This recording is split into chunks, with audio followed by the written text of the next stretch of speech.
Everybody sing that shit.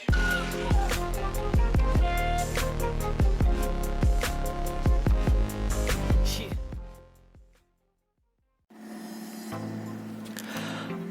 Halo guys, apa kabar? Bagaimana kabar kalian? Semoga kalian selalu baik-baik saja ya. Kali ini, aku akan menceritakan seluruh alur dari anime yang berjudul The Island of Giant Insect. Tapi, sebelum lanjut, aku peringatkan kalau video ini mengandung spoiler. Baiklah, tanpa berlama-lama lagi, kita langsung saja ke alur ceritanya ya. Di awal, kita melihat sekumpulan pelajar SMA yang akan pergi wisata dengan menggunakan pesawat. Namun di perjalanan, tiba-tiba pesawat mereka terjatuh dan itu membuat mereka terdampar di sebuah pulau. Lalu, seorang wanita baru tersadar dari pingsannya di pantai. Ia berteriak mencari temannya. Wanita ini bernama Mutsumi. Ia adalah salah satu murid yang terdampar di pulau tersebut. Mutsumi terus berjalan, hingga akhirnya Mutsumi bertemu dengan salah satu murid lainnya yang bernama Matsuoka dari klub voli. Mutsumi menanyakan, siapa saja yang selamat dari pesawat. Matsuoka menjawab, kalau ia tidak tahu karena hanya Mutsumi lah yang baru ia temui. Mereka berdua pun mengeluarkan HP-nya, namun HP-nya tidak aktif karena sudah terendam air laut. Matsuoka meyakini kalau masih ada murid yang selamat.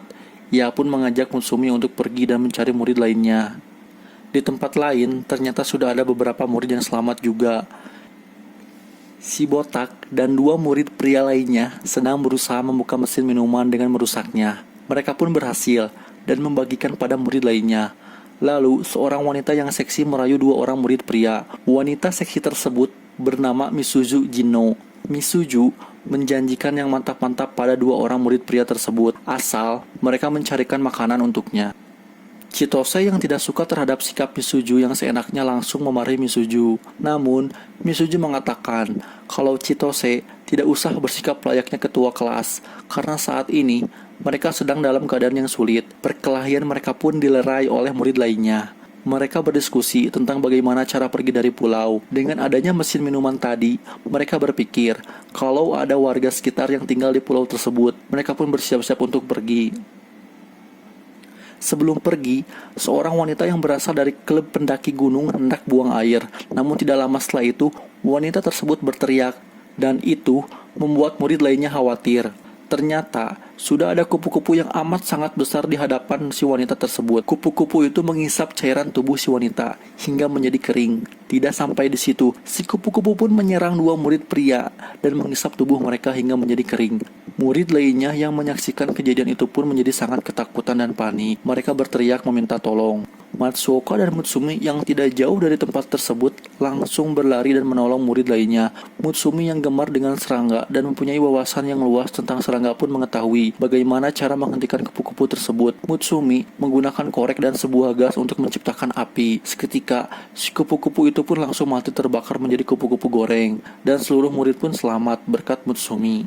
Mutsumi meminta seluruh murid bersembunyi karena takut akan ada serangga lain yang berdatangan. Mutsumi ingin semua murid dapat bertahan dalam 3 hari hingga bantuan datang dan menyelamatkan mereka. Si botak langsung membantahnya. Ia berkata kalau 3 hari itu terlalu lama bagi mereka untuk bertahan hidup. Di tengah percakapan mereka, tiba-tiba ada suara helikopter dan itu membuat semua murid menjadi kegirangan dan langsung berlari mencari sumber suara tersebut. Namun, ternyata bukan helikopter yang datang, melainkan seekor serangga besar yang hendak menyerang mereka.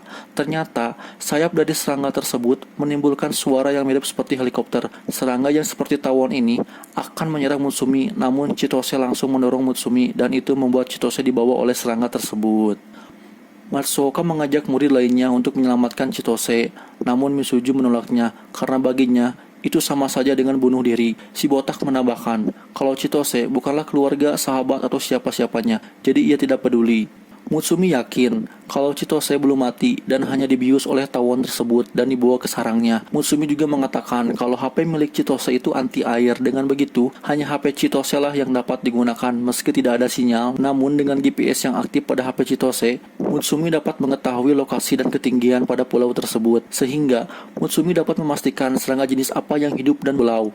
Dengan begitu, Mutsumi mampu mengantisipasi dan menyiapkan bila mana ada serangga yang datang menyerang mereka kembali. Dengan penjelasan Mutsumi, akhirnya seluruh murid pun mau pergi untuk menyelamatkan Chitose ke tempat sarang tawon tersebut. Dalam perjalanan, Mutsumi menjelaskan kalau ada bakteria unik yang membuat ukuran serangga yang ada di pulau menjadi sangat besar. Singkat cerita, mereka pun sampai di sarang tawon tersebut. Di dalam sarang tawon, ternyata sudah ada murid lainnya yang sedang dimakan hidup-hidup oleh larva tawon.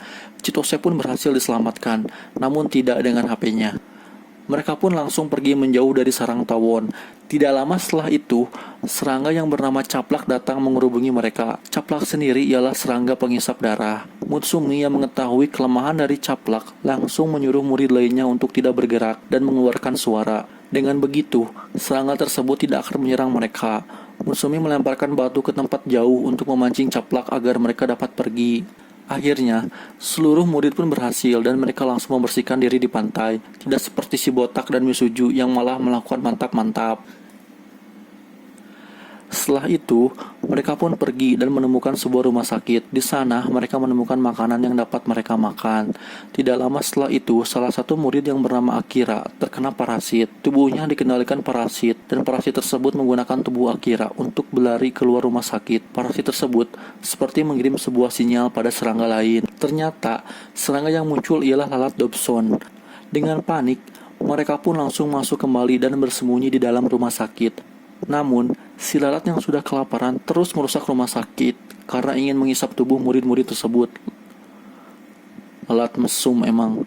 Di dalam, Mutsumi membuat rencana untuk menyetrum si lalat Gibson dengan menjadikan dirinya sebagai umpan dan menyuruh Kai untuk menaikkan dayanya agar si lalat tersetrum. Dengan sengatan listrik yang luar biasa, dibantu dengan perintah murid lain yang akan memberikan aba-aba pada Kai untuk meningkatkan dayanya. Mutsumi pun keluar dari rumah sakit. Ia berlari ke sana kemari dan berhasil mengecoh si lalat. Hingga akhirnya si lalat pun terdiam di tower listrik karena pada tower tersebut ada lampu yang menyala. Jika si laru lah meninggali lampu gening. Temannya yang melihat Mutsumi berhasil langsung menyuruh Kai untuk segera menaikkan daya dari tower tempat lampu itu berada. Kai pun langsung menaikkan dayanya. Seketika, si lalat pun tersetrum dengan sengatan listrik dan itu membuat tubuh si lalat menjadi hangus terbakar. Mereka pun melanjutkan kembali perjalanan mereka dengan membawa makanan yang tersisa dan pergi dari rumah sakit tersebut. Di akhir, kita tidak tahu kemana mereka akan pergi selanjutnya. Namun, Mutsumi mengetahui sebuah tempat yang aman agar mereka bisa bertahan. Dan film pun berakhir dengan senyuman Mutsumi. Ya, itulah alur cerita dari anime The Island of Giant Insect. Bagi kalian yang sudah tidak sabar dengan kelanjutan ceritanya, kalian bisa baca manganya. Akhir kata, terima kasih dan sampai jumpa kembali di video berikutnya.